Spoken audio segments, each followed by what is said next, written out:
Hello everyone, my name is DS sir. You are watching my YouTube channel. Today I am going to tell you about the use of is, am, are, was, were, the form of be. Please look at the whiteboard.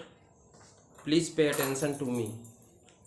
जीवन में is, am, are, was, were का प्रयोग बहुत ज़्यादा होता है। हर वाक्यों में अक्सर ये चीज़ आती है और कन्फ्यूजन में बच्चे पड़े रहते हैं। इसलिए आप लोगों के लिए एक सेपरेट वीडियो हम देने जा रहे हैं।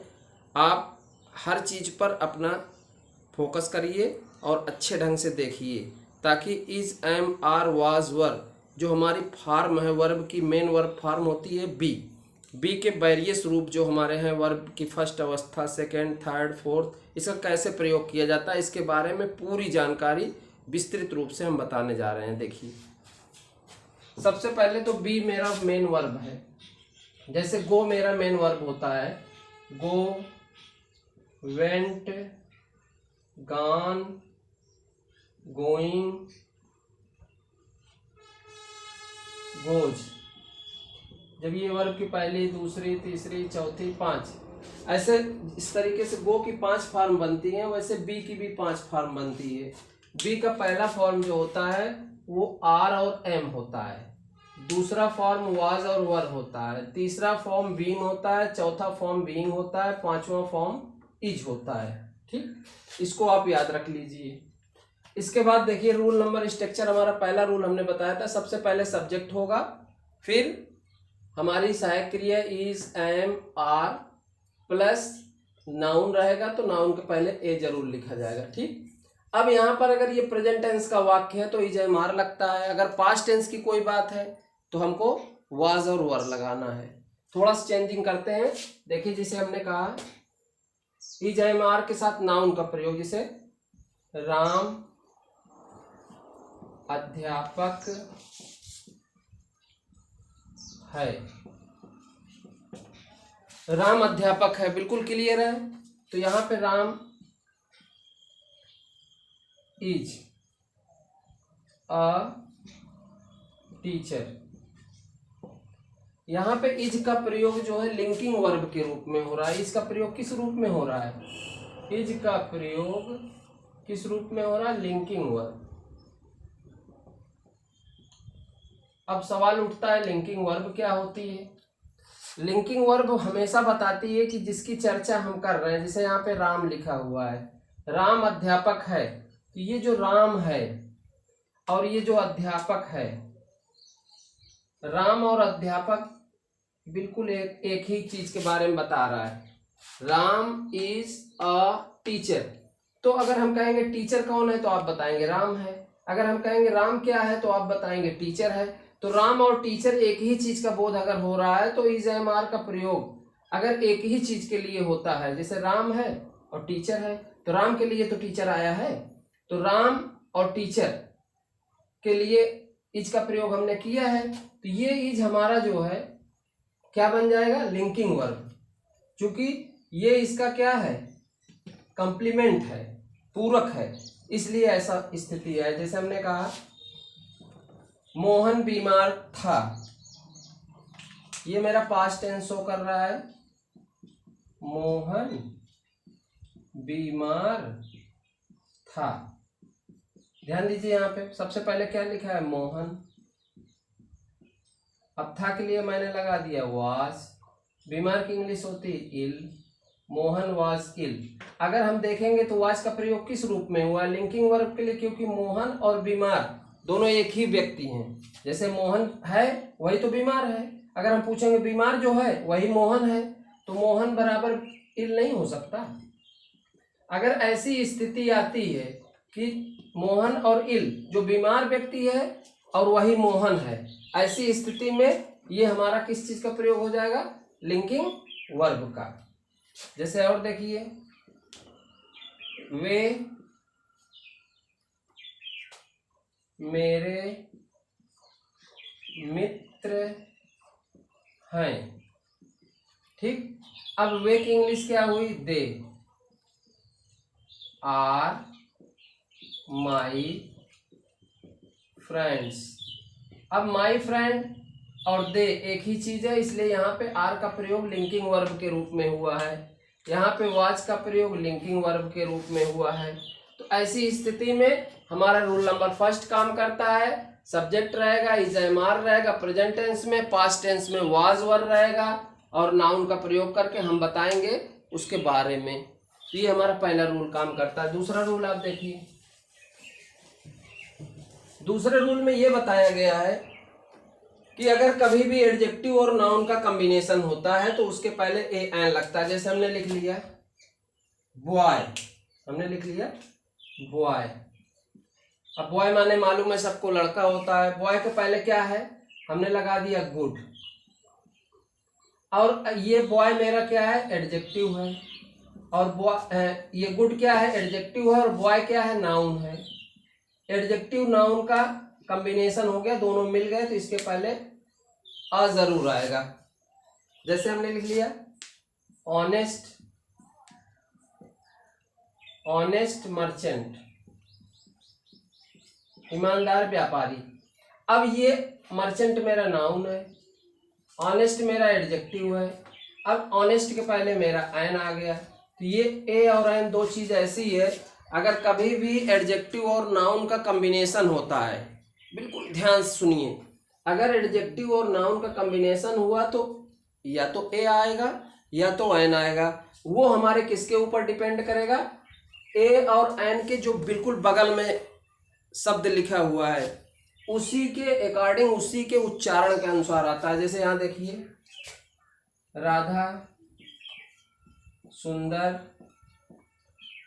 लड़की है। अब यहाँ पे हुआ राधा इज, अब सुंदर लड़की ब्यूटीफुल गर्ल, और ब्यूटीफुल क्या है मेरा एडजेक्टिव, गर्ल मेरा नाउन है। Radha is a beautiful girl. जैसे हमने कहा दिया सुरेश लालची विक्रेता है। अब हमने लिखे सबसे पहले सुरेश इज अ ग्रीडी, विक्रेता की सेलर। इस तरीके से ये मेरा नाम, दोनों में आप समझिए, ये मेरा क्या है, सेलर मेरा नाउन है और ये मेरा एडजेक्टिव है।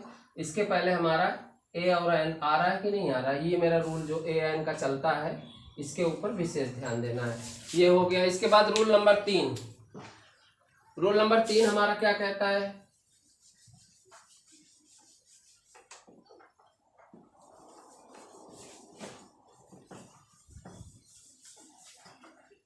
रूल नंबर 3 है सबसे पहले सब्जेक्ट, फिर इज एम आर, फिर वर्ब में आईएनजी, ऑब्जेक्ट अदर वर्ड। ये रूल मेरा बता रहा है कि प्रेजेंट कंटिन्यूअस टेंस है। जैसे यहाँ हमने लिख दिया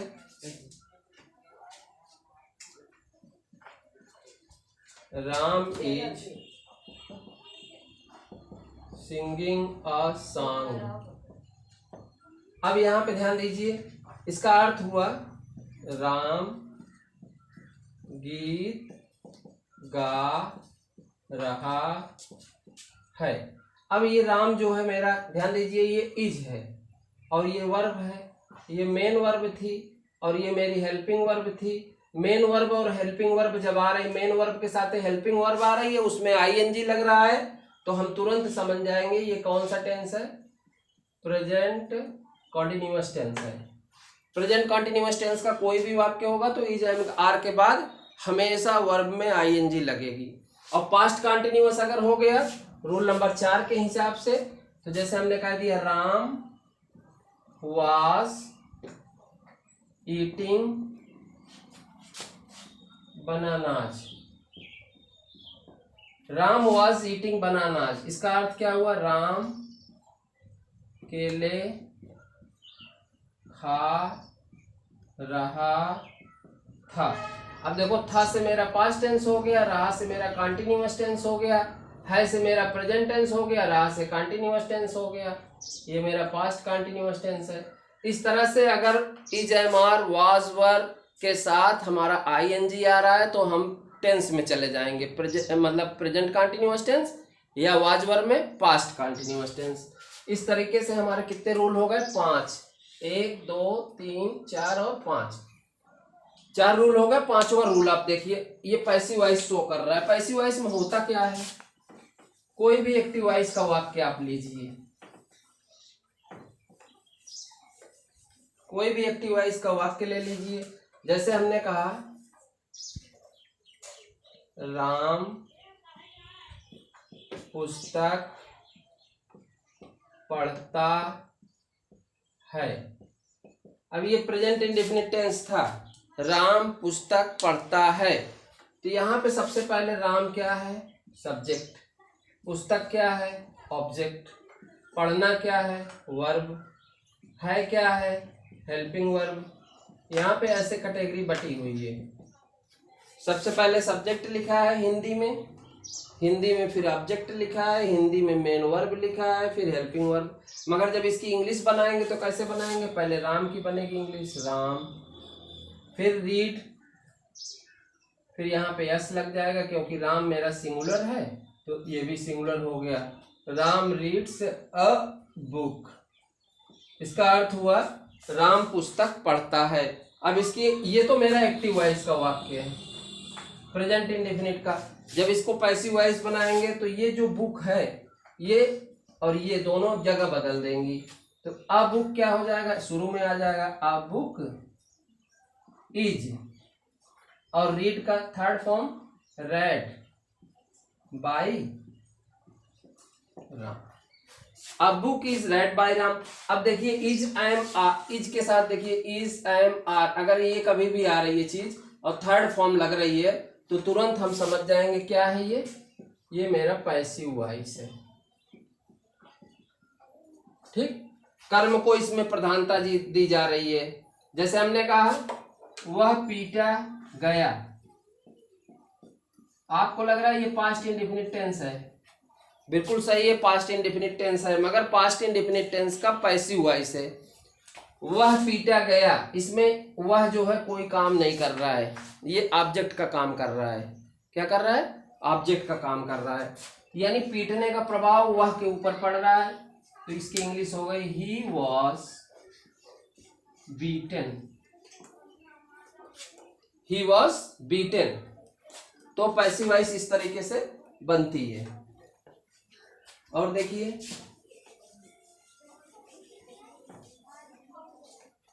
तुम्हें बुलाया जाता है। अब लग रहा है आपको प्रेजेंट इंडेफिनिट है, बिल्कुल सही है, मगर प्रेजेंट इंडेफिनिट का पैसिव वॉइस है, इसमें थर्ड फॉर्म आएगी। क्या बनेगा? You are called, you are called. जैसे हमने कहा चोर पकड़ा गया, चोर पकड़ा गया, यहाँ पे भी काम कोई दूसरा कर रहा, पकड़ने वाला थर्ड पर्सन है। किसके ऊपर पकड़ने का इफेक्ट पड़ता है? चोर के ऊपर। The thief was arrested। इस तरीके से हमारा हो गया पैसिव वॉइस हो गया। जैसे हमने और देखा फुटबॉल खरीदा जाता है, फुटबॉल खरीदा जाता है, ये भी मेरा पैसिव वॉइस है। तो अब यहाँ पे जाता है का अर्थ वो नहीं है। अगर हम तो जाता है का अर्थ राम जाता है तो राम तो काम कर रहा है, यहाँ पे जाता है का कोई निश्चित अर्थ नहीं है। फुटबॉल खरीदा जाता है तो यहाँ पे फुटबॉल के ऊपर खरीदने का इफेक्ट फुटबॉल के ऊपर पड़ा, ये मेरा ऑब्जेक्ट था, ऑब्जेक्ट के ऊपर जब असर पड़ेगा तो आप याद कर लीजिए पैसिव वॉइस है, क्योंकि यहाँ पे फुटबॉल कुछ काम नहीं कर रहा है। खरीदना जाता था, खरीदा गया तो फुटबॉल खरीदा गया, फुटबॉल के ऊपर खरीदने का असर पहुंचा। Football is bought. इस तरह से हम पैसिव वॉइस के ऊपर ध्यान देते हैं। इसके बाद आता है rule number 7, is am are के साथ बीइंग लगा के बनाना पड़ता है। जैसे हमने कहा विद्यार्थी पढ़ाए जा रहे हैं, विद्यार्थी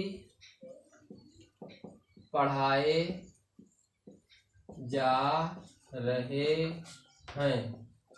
अब आपको दिखेगा ये प्रेजेंट कंटिन्यूअस टेंस है, सही है, मगर प्रेजेंट कंटिन्यूअस टेंस का ये पैसिव वॉइस है, क्योंकि पढ़ाने का इफेक्ट विद्यार्थी के ऊपर पड़ रहा है, विद्यार्थी पढ़ाए जा रहे हैं। तो इस तरह से आप बनाइए इसको, विद्यार्थी पढ़ाए जा रहे हैं तो क्या हो जाएगा, द स्टूडेंट्स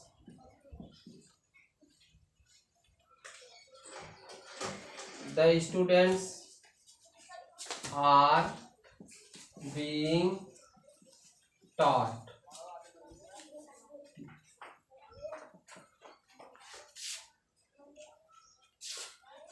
त्योहार मनाए जा रहे थे, त्योहार मनाए जा रहे थे, क्या हो जाएगा, द फेस्टिवल्स वर सेलिब्रेटेड। इस तरह से पैसिव वॉइस का फॉर्म रहेगा। तो इज, एम, आर के बाद हम बीइंग लगा के बना सकते हैं। ये मेरा पैसिव वॉइस हुआ। फिर वाज वर्ब के साथ बीइंग वाला हो गया है। ऑब्जेक्ट विल बी वाला देख लीजिए, जैसे किताबें खरीदी जाएंगी, ये मेरा फ्यूचर टेंस था, इसकी पैसिव वॉइस है, क्योंकि खरीदने का इफेक्ट किताब के ऊपर पड़ रहा है, ऑब्जेक्ट है किताब। तो क्या हो जाएगा, बुक्स किताबें खरीदी जाएंगी, विल बी बॉट। नौकर को बुलाया जाएगा, the servant will be called. तो इस तरीके से हो गया। अब मेरा समझ में आता है, इज एम आर के साथ जब प्लानिंग होती है तो क्या होता है, ध्यान दीजिए। आर के बाद, इज एम आर के बाद अगर टू लगा दिया जाए तो समझ लेना कि उससे हमारी जो है प्लानिंग का बोध हो रहा है। जैसे मुझे गांव जाना है, तो क्या इंग्लिश हो गई, I am to go to village. मुझे अंग्रेजी सीखना है,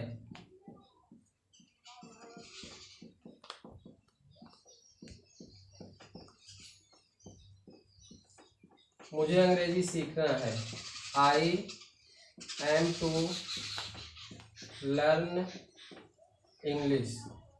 तो इस तरीके से, जैसे उसे पत्र लिखना है, उसे पत्र लिखना है, तो he is to write a letter. इन वाक्यों से ये हमें पता चलता है हमारी प्लानिंग है,